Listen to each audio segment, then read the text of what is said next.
Welcome, curious minds, to another deep dive. Today we're tackling a challenge that, well, so many of us face, often in those quiet, frustrating hours of the night. Have you ever found yourself waking up, seems like every few hours, to use the bathroom? And maybe wondering if those nighttime trips are just, I don't know, part of aging. Perhaps you've started avoiding water late in the day, or even canceled plans, feeling like your sleep schedule just isn't yours anymore. It's incredibly common. Right. It's a huge disruptor and something most people, sadly, just accept. Wow. They think it's inevitable. Yeah. But what if that common assumption is, well, profoundly misplaced? What if what you believe is unavoidable as you get older is actually often preventable and maybe directly linked to seemingly harmless daily habits you're probably doing right now? That's a really powerful way to put it, because what you're describing, it has a medical name. It's called nocturia. And it is indeed a widespread issue, especially affecting older adults. And while many might just dismiss it, oh, it's just an inconvenience, its impact, it goes way beyond just interrupting your sleep. Yeah. Fragmented sleep due to nocturia can really diminish your overall quality of life. It leads to exhaustion, it affects your mood, your energy, even your long-term health. It's a clear sign, really, that something in your routine is out of balance. Your body's telling you it needs a different approach. Exactly. And that's our mission today. We're going deep, a deep dive into the underlying causes of this, persistent sleep disruption. We're going to unpack 5 seemingly harmless habits that are, in most cases, the real culprits.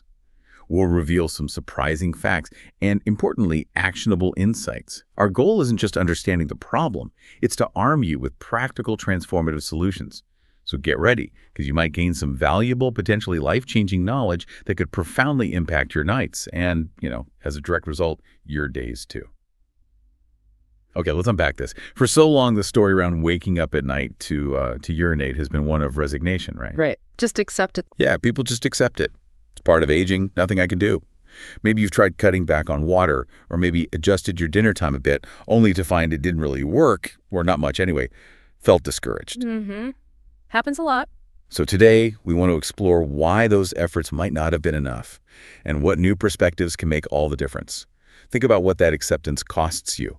Constant exhaustion, maybe feeling irritable all the time, a real drop in your energy to enjoy life. It can even lead to avoiding social stuff, feeling like, a prisoner of your own bladder. All because of a problem you've been told is just how it is now. Which is such a frustrating place to be. But what if it wasn't? What if it wasn't inevitable? What if it was actually a solvable challenge? Maybe just a simple misstep in daily habits. And this is crucial, because medically, as I said, it's nocturia, and it's a powerful signal that something in your routine is off. What's fascinating, and maybe a bit alarming, is that the impact goes way beyond just feeling tired, though that alone is debilitating, right? Oh, absolutely. But medical research shows a direct, concerning link between that fragmented sleep caused by nocturia and an increased risk of several serious health problems. Like what? Well, for starters, an elevated risk of nighttime falls. That's a huge safety concern. A leading cause of injury for older adults often happens navigating in the dark, half asleep. Makes sense. But it doesn't stop there. This fragmented sleep has also been directly linked to an increased risk of cardiovascular problems. Think blood pressure, heart rate issues over time, also cognitive decline, and even depression in older adults. The constant interruption elevates stress hormones. Right. And a lack of truly restorative sleep just profoundly impacts brain function. So it's not just about getting up to pee. It's like this ripple effect, a whole cascade of potential health issues stemming from that one thing, disrupted sleep. That really puts it into perspective, doesn't it? Precisely. See, when you're forced up multiple times a night, your body never truly gets into those deeper, most restorative stages of sleep, especially REM sleep. REM sleep, right. Think of your brain like a high-performance computer. During the day, it's processing, running programs, making decisions, nonstop. REM sleep. That's when the computer does its essential defragging, its system updates. It's the crucial time when memory consolidation happens. Your brain takes the day's experiences, learnings, emotions, and files them away, makes them stick. Okay. It's also when significant cellular repair happens, all through your body. Regenerating, healing. So if that's constantly interrupted. Exactly. If you're not getting into those deep stages, if REM sleep is fragmented, those crucial processes are missed, completely missed. And over time, this chronic deprivation, it can actually speed up the aging process itself at a cellular level. It can weaken your immune system, make you more vulnerable to illness. And day to day, it significantly decreases your ability to concentrate, solve problems, make good decisions. It's a profound systemic impact, all from something that seems, on the surface, like just a minor inconvenience. Now, it's worth noting, of course, some medical conditions can contribute, things like prostate enlargement, certain heart conditions, uncontrolled diabetes. Those need medical attention. Sure. But for a vast majority of people, especially as they get older, the main drivers, they're often behavioral habits. And that's the good news. That's fantastic news because it means they're within your control. So what does this all mean for us? The good news here, and this is where things really shift, is that in most cases, particularly for older adults, nocturia isn't caused by some complex, irreversible medical problem needing drastic intervention. Usually not, no. Instead, it's often down to these specific, seemingly simple habits we've been talking about. Absolutely. The powerful takeaway is exactly that. It's often due to specific habits that can be, well, easily corrected once you know about them. Decades of research, I mean solid research in sleep medicine and geriatric urology, have really zeroed in on 5 specific behaviors. And when these are eliminated or adjusted, the need to wake up to urinate at night can drastically reduce. Sometimes it's even completely eliminated. Wow. Completely. It's possible. Each strategy we're about to share is based on solid scientific evidence. It's been tested by thousands of people with extraordinary results. Life-changing for many. Okay. This isn't guesswork, or old wives' tales. It's based on rigorous study, real-world application, and it puts the power of change right back into your hands. Okay, fantastic. Let's get into the first one. Habit number 1. Now, this might seem obvious at first glance. You might even think, yeah, I already do this. Maybe you cut back on water in the evening. But stick with us here, because the truth is actually far more complex and maybe surprising. The first seemingly simple mistake, one that keeps sabotaging sleep for so many, is drinking liquids in the 3 hours before bed. And that's precisely where most people stumble, isn't it? They mistakenly think, okay, I'll just stop drinking water. Right. But they keep consuming other foods and drinks, things with what we call hidden liquids. And honestly, these hidden liquids are often more problematic for nighttime sleep than just plain water. Hidden liquids? Like what? Well, think about what happens in your body. When you consume any liquids, not just water, in those 3 hours before bed, your kidneys keep processing them. This is happening precisely when they should be slowing down urine production, getting ready for a long night of rest. Okay. Many older adults don't realize that common things like rich soups, many sauces, fruits with really high water content, think watermelon, melons, even citrus, sometimes hot drinks like most teas, coffee, juices, sodas. Even tea, like herbal tea. Even herbal tea, yes. The liquid volume itself matters. And even some over-the-counter liquid medications. They all contain significant amounts of liquid. These liquids just accumulate in the bladder overnight, setting you up for those interruptions. Right.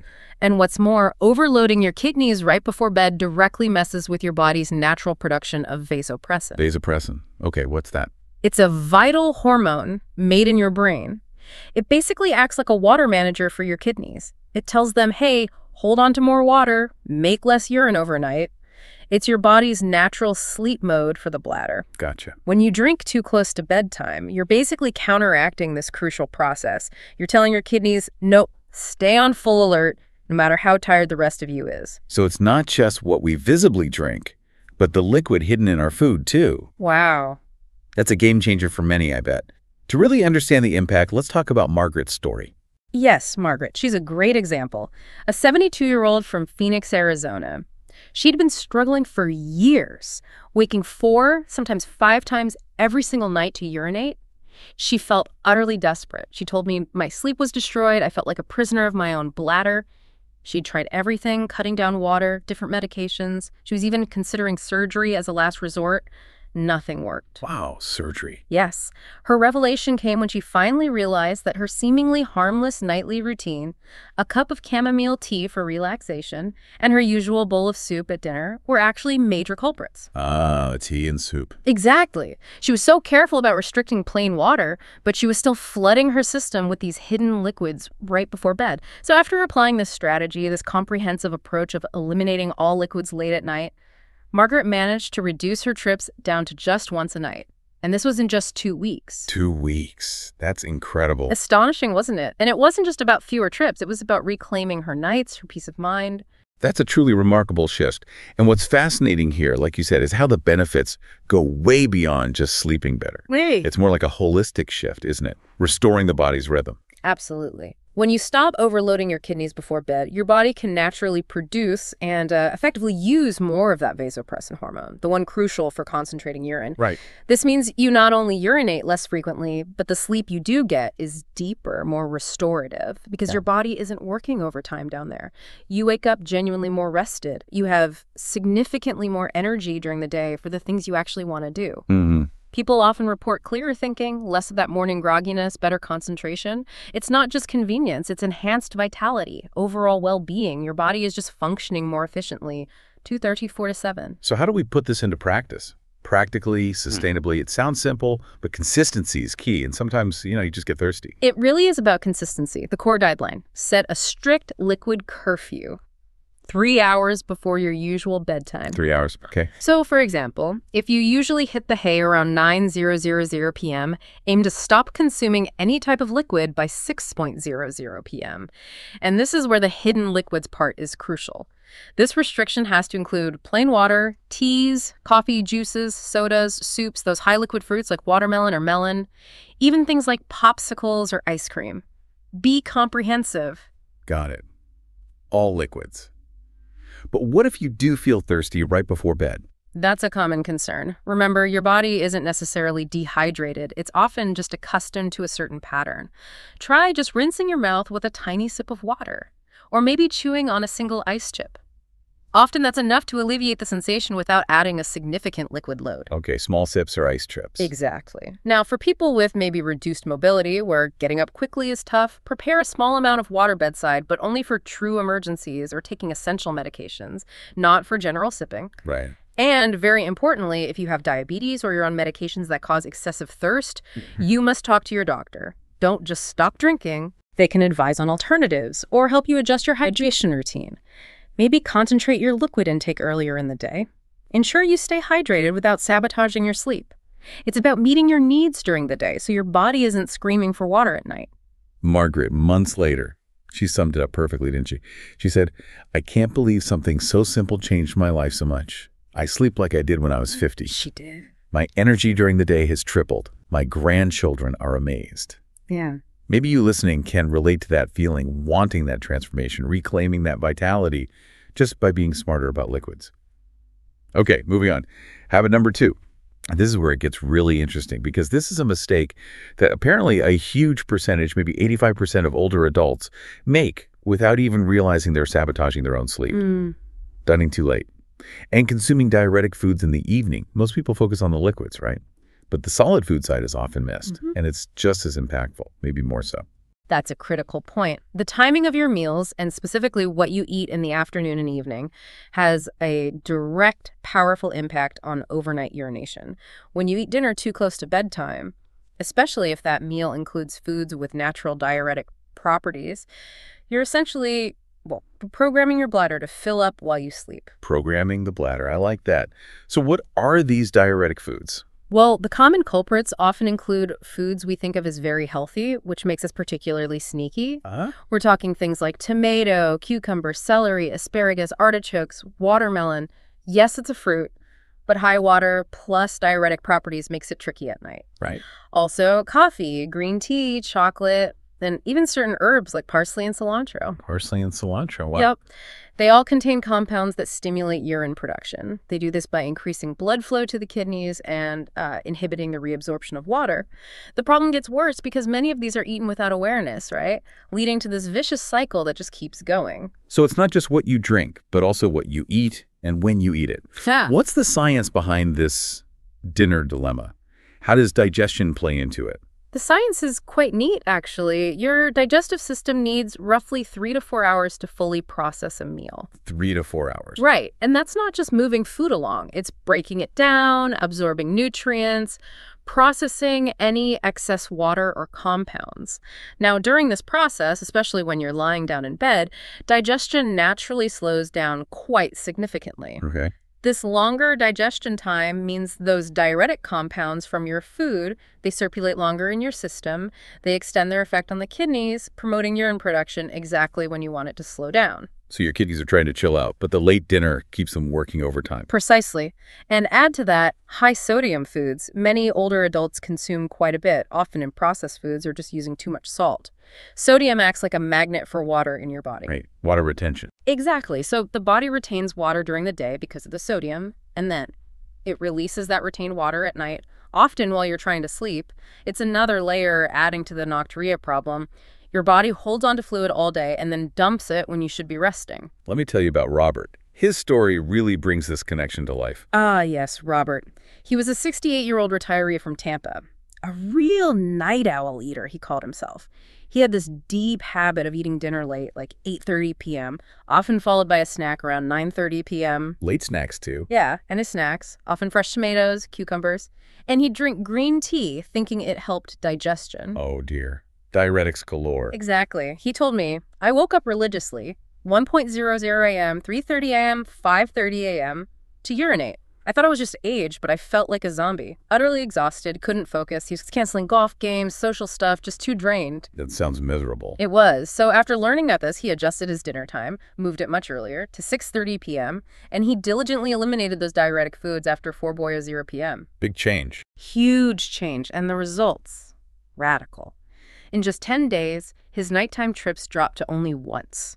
After just 3 weeks, he could sleep 6 continuous hours, no interruptions. 6 hours straight. That's life-changing. It literally gave him his life back, he said, just shifting his eating schedule. So what does this mean for everyone? The benefits of this change seem profound, multifaceted, way beyond just fewer nighttime trips. Absolutely. When you sync your meals with your body's natural rhythm, yes, you drastically reduce nocturia, but you also significantly improve your digestion quality. This, in turn, can reduce things like acid reflux, GERD, which is another common sleep disruptor. Lying down with reflux is awful. Sure. It also lets your metabolism function more efficiently overnight because it's not bogged down with heavy digestion. And many people also report less morning swelling, especially in the legs and feet, a feeling of lightness, more energy right upon waking. It's a foundational shift in how your body handles fuel and fluids, creates a ripple effect of well-being. So, to implement this strategy, to reclaim your evenings and your sleep, how can people start adjusting their own routine? Okay, the primary rule here, dinner.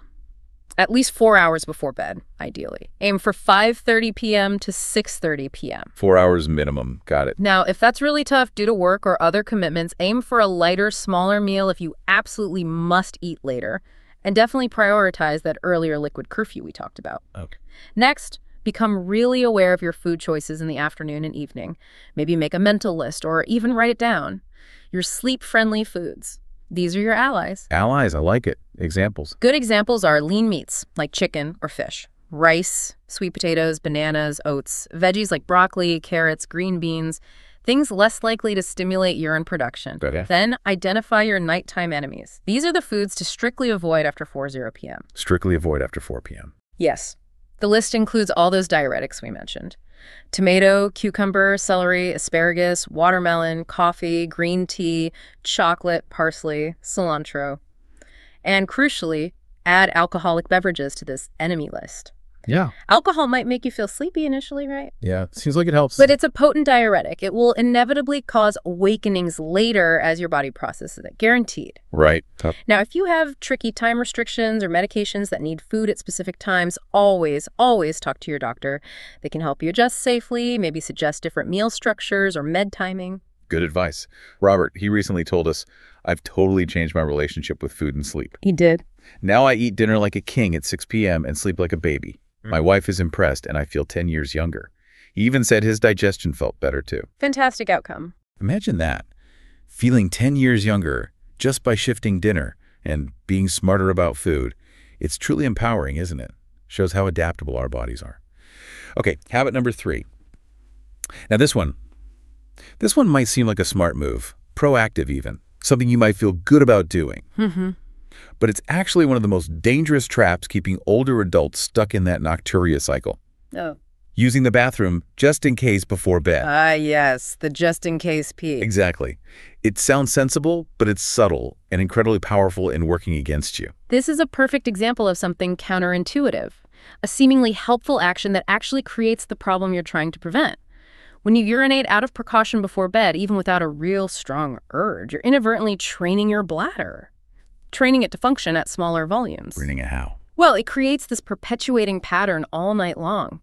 See, most people don't realize the bladder is an incredibly adaptable muscle. It learns from your repetitive behaviors. Think of it like a balloon. If you only ever inflate that balloon a tiny bit before letting the air out, right? It never stretches to its full potential. It starts feeling full much sooner. Okay, I get the analogy. It's similar with the bladder. Constantly emptying it before it's truly full teaches it, essentially, you don't need to expand efficiently to hold urine.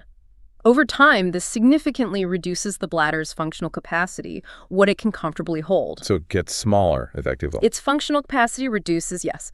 It causes the bladder to send urgent signals to your brain, even when it only contains a small amount of urine.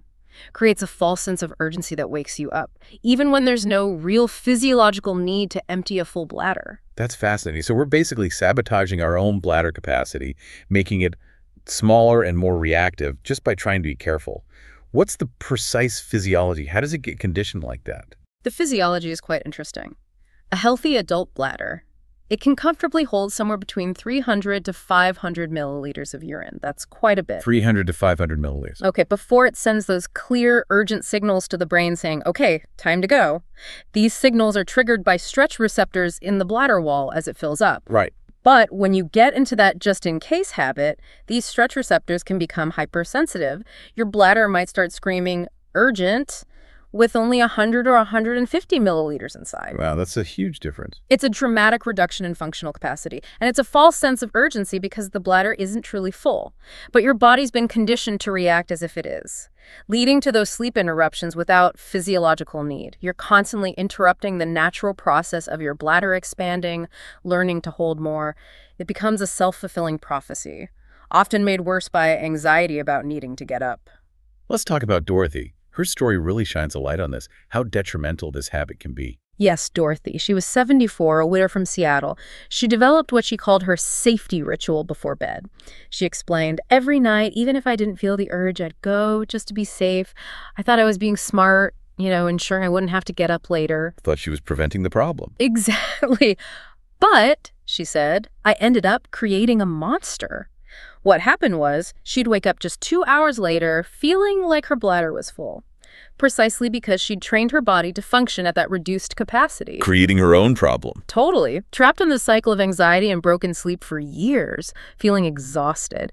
So after learning about this counterintuitive trap, she started applying bladder retraining techniques. Bladder retraining, how does that work? It involves consciously delaying urination when you feel a mild urge, particularly during the day to start. Gently, gradually stretching the bladder, teaching it to hold more again. And for Dorothy, she managed to gradually increase her bladder's storage capacity. Now she consistently sleeps 5 to 6 continuous hours most nights. A profound shift from feeling like she was going hourly. 5 to 6 hours. The benefits of breaking this cycle sound extraordinary, and they seem to manifest quickly, giving you back that sense of control. They absolutely do. When you let your bladder return to its natural intended capacity, you don't just dramatically reduce nocturia, you also regain incredible confidence in your bladder control. This, in turn, significantly reduces that sleep-related anxiety. So many people worry about having an accident or not making it in time. That anxiety itself can heighten bladder sensitivity, mess with sleep. It's a vicious feedback loop. Right. The worry makes it worse. Exactly. Breaking this just-in-case habit significantly improves the quality of your rest. Deeper, more uninterrupted sleep. And beyond the physical, people report a renewed sense of autonomy, control over their own bodies. It's incredibly empowering. Learning to trust your body's true signals again, not just acting on conditioned anxiety. So how do we implement this change? Safely, effectively, especially when that just-in-case urge or maybe just the anxiety about not going feels so strong? The core principle is what we call the real need rule. Only use the bathroom before bed if you truly feel a clear, unequivocal need to urinate. Clear and unequivocal. Meaning a strong, undeniable urge, not just a vague feeling of, maybe I should go, or I might need to go later. Okay. What if you don't feel a strong urge, but you're still worried? That anxiety kicks in. Try a simple distraction technique for maybe 15-20 minutes. Do something relaxing. Read a book, listen to soft music, gentle stretching, maybe a short mindfulness exercise in most cases. You'll find that perceived need was just anxiety talking. It'll often subside as your mind shifts focus. Distraction. Good tip. Any special considerations? Yes. If you have a history of incontinence or you're taking diuretic medications, it's really crucial to talk to your doctor before starting this. Don't just wing it. They can provide a specific, personalized bladder retraining protocol, tailored to you, to ensure it's safe and effective, and for people with reduced mobility. Maybe consider having a portable urinal by the bed, but only for real emergencies. Consciously avoid using it out of precaution. Keep reinforcing that real need rule. The goal is rebuilding your bladder's natural capacity, gradually and confidently. Months later, Dorothy told us, I can't believe I was creating my own problem for so many years. Amazing realization for her. Now I have full confidence my body knows what it's doing, and I sleep so much better knowing I'm not a slave to my own anxiety. It's incredible, isn't it? How shifting a seemingly helpful habit can unlock such profound relief and control. It really empowers you to trust your body again. Okay, moving to habit number 4. Prepare for something truly revolutionary, I think. An element often missed, maybe even by health professionals sometimes, the position you sleep in. And your pillow setup. Apparently, these have a direct, measurable impact on how often you need to urinate during the night. This is often an overlooked piece of the puzzle, isn't it? But it can be profoundly effective. It really is a revelation for many. It connects things you wouldn't normally link. Sleep posture and, well, urinary function. Exactly. Most older adults, without realizing it, sleep in ways that create extra unnecessary pressure on the bladder. Or they compromise circulation. And this affects the urinary system in surprising ways. How so? Pressure. Well, for example, sleeping flat on your stomach, or in positions that really compress your abdomen. This creates direct physical pressure on the bladder itself. This external pressure can trick the bladder into sending full signals to your brain, even when it's not truly full, leading to those false alarms, those unnecessary trips. Okay. Stomach sleeping is bad for this. Yeah. What about circulation? Right, and this is where it gets really interesting biomechanically. Incorrectly positioned pillows, whether for your head or your body, can affect blood circulation, specifically venous return. Think of it this way. During the day, gravity causes fluids to naturally pool a bit in your legs and lower body. If your sleeping posture doesn't help your circulation work efficiently overnight, these fluids aren't properly returned to your central circulatory system before you go deep into sleep. Instead, they get redistributed towards your core during the night. This influx of fluid then has to be filtered by your kidneys, increasing urine production exactly when it should be slowing down. Wow. So your sleeping position can actually affect fluid management and kidney function overnight. What's the science? How does the right posture help? The biomechanical science is pretty impressive. When you sleep on your side, particularly with a pillow between your legs, keeping your spine aligned, you allow the bladder to sit in its natural position. No external pressure from your body weight or limbs. Side sleeping, pillow between legs. Got it. That alone reduces those false full signals. But furthermore, this side sleeping position, especially with that leg support, significantly improves venous return. That means the fluid that might have pooled in your legs gets returned to circulation more efficiently and processed by the kidneys before you're deep asleep, rather than being redistributed and processed during the night. Makes sense. That pillow between the knees, it's not just for comfort, it helps keep your hips, pelvis, and spine neutral, which directly impacts lymphatic drainage, overall fluid flow. It's all connected. And recent studies, they've compellingly shown that people who make the simple switch, sleeping in the correct position, can reduce nocturia by up to 40%. 40%. Just from changing position. Up to 40%. That's a huge improvement from just a simple posture change, a small tweak with a profound ripple effect. Let's look at Frank, an ex-military guy. Yeah. His story highlights this unexpected connection really powerfully. Yes, Frank. 71 years old, from Denver. He had a lifelong habit, sleeping on his stomach, found it most comfortable.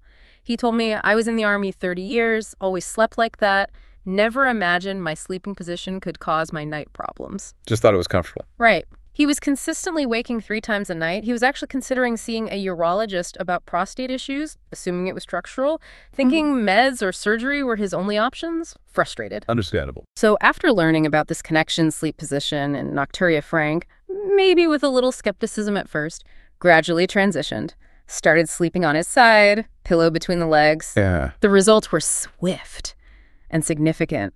In just 2 weeks, his nighttime trips were down to once, maybe twice, after a month. Some nights he slept completely through, uninterrupted, a stark contrast to before. His body just had a better chance to manage fluids naturally. That's amazing. And the benefits of getting your posture right, they probably go beyond just nocturia. Yeah. Right? It sounds like optimizing your whole body while you sleep. Absolutely. When you sleep correctly positioned, you also naturally reduce back pain. Your spine is more neutral. Big plus. It can improve nighttime breathing, too, decrease snoring episodes. Airways are more open, less likely to collapse. By letting your spine align naturally, you facilitate deeper, more restorative sleep overall, fewer pressure points. And beyond the night, many people report waking with less morning stiffness, greater overall flexibility, ready to start the day feeling better physically. It's a fundamental improvement. So how do you make this change? Comfortably? Sustainably?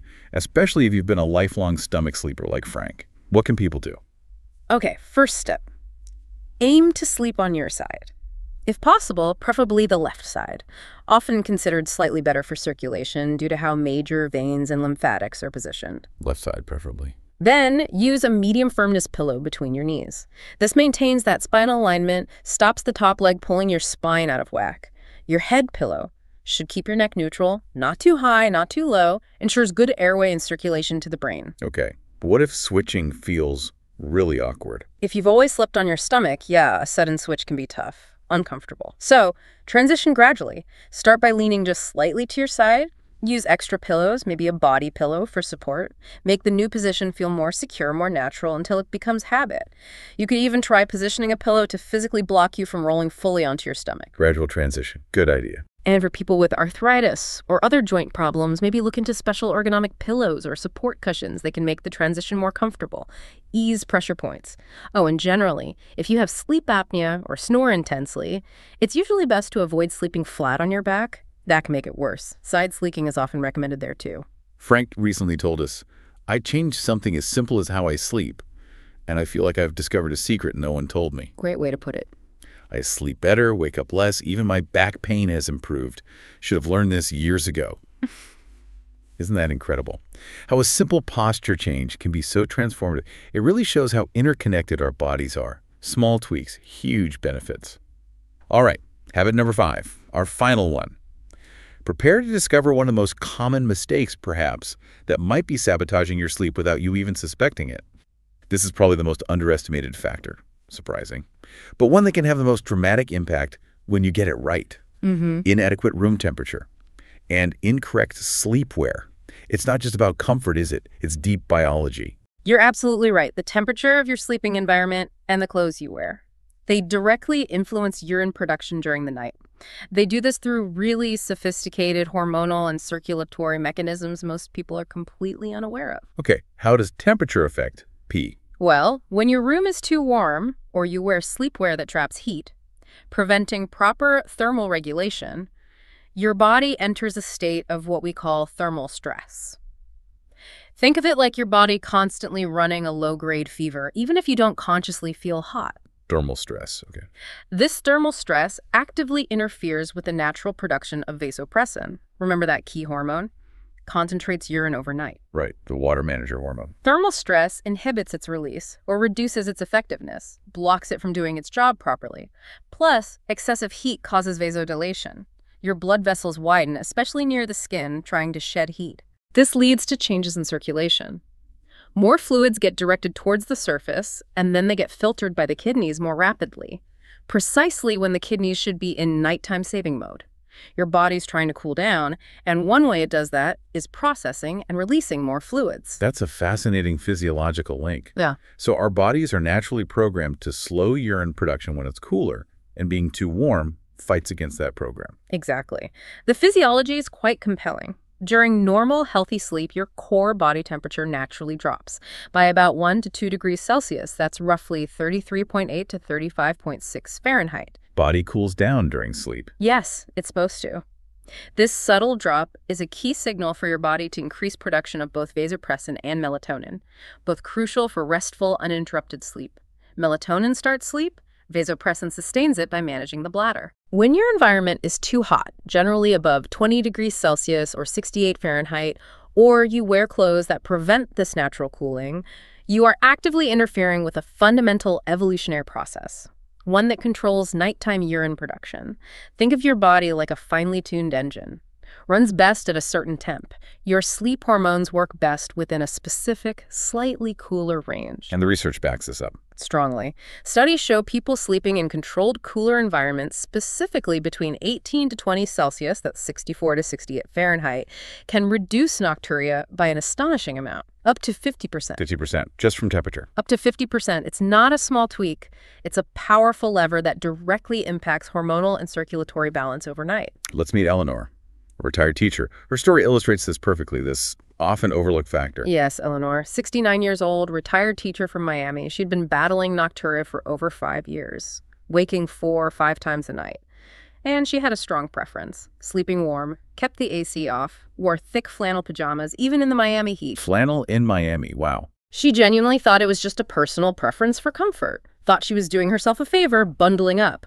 What she didn't realize, this very preference was completely sabotaging her sleep. She'd wake up sweaty, with an urgent need to urinate, trapped in this miserable cycle of heat and bathroom trips. Sounds awful. So after learning about the direct link to temperature and nocturia, Eleanor, maybe a bit reluctantly at first, worried about being cold, made a simple change. Invested in a quiet bedroom AC unit. Switched to light, breathable cotton pajamas, lighter bedding too. And the result? Impressive. In less than a week, her trips were down to twice a night after just 3 weeks. Some nights she slept completely through, uninterrupted. Her personal preference was actually a huge barrier she didn't know about. The benefits of getting the temperature right, this thermal optimization, they sound profound, manifesting in multiple areas, not just fewer bathroom trips. They truly do. When you sleep at that ideal cooler temperature, yes, you drastically reduce nocturia. But you also experience deeper REM sleep, which, as we discussed, is vital for memory, cellular repair. This leads to better overall hormonal regulation, not just vasopressin, but growth hormone, others critical for repair. It reduces night sweats, decreases snoring episodes, partly because airways are less inflamed, and it leads to a general feeling of greater rest, more morning energy. Any other benefits? Yes, many people report improved blood pressure regulation, and for postmenopausal women, often fewer hot flash episodes during the night. Their body's internal thermostat just functions better. It's a holistic win for your entire system, profoundly impacts daytime function. So how do we implement this? Practically, economically, especially if you live somewhere warm or maybe AC is expensive, what can people do? Okay, the primary goal. Keep the room between 18 to 20 degrees Celsius, that's 64 to 68 Fahrenheit, overnight. 64 to 68 F. Yeah. You can achieve this different ways. A quiet fan for air circulation helps a lot. Air conditioning if you have it, or just opening windows when the weather allows. Next, reevaluate your sleepwear and your bedding. Replace synthetics or really thick stuff with natural fabrics, cotton, linen, bamboo. They're breathable, they wick moisture, they let your body regulate its temperature better. Natural, breathable fabrics. Exactly. Same for sheets. Cotton or other natural materials that don't trap heat like some synthetics do. If budget is tight, a ceiling fan or even a portable fan can significantly improve air circulation. Makes a big difference in cooling without huge cost. Good tip. What if you still feel cold at that temperature? Use layers you can easily remove during the night. Rather than one very thick restrictive item, allows for quick adjustment if you warm up. Layers, okay. And as always, if you take medications that affect your body's temperature regulation, essential to consult your doctor. Optimize your sleep environment safely without messing with your health or meds. Months later, Eleanor told us, "I can't believe something as simple as room temperature solved a problem that tormented me for years. Fantastic. Now I sleep like an angel, wake up rested, and feel younger and more energetic than I have in decades. My quality of life has completely changed." This strategy was truly transformative for her, wasn't it? Absolutely. It makes you think, what small change might you make tonight to optimize your sleep environment? So we've now explored 5 seemingly harmless habits. Habits that might have been sabotaging your nights. But more importantly, we've unpacked the simple, effective strategies to correct them. From hidden liquids and late dinners, to the just-in-case trap, your sleeping posture, even the temperature of your bedroom, each one misunderstood can fragment your sleep. But now you have the knowledge to change that, to reclaim your nights. And this is really the most powerful takeaway. When you implement these changes together, they have a synergistic impact, they build on each other, they not only dramatically reduce nocturia, but they also restore your confidence in your ability to get complete nights of restorative sleep.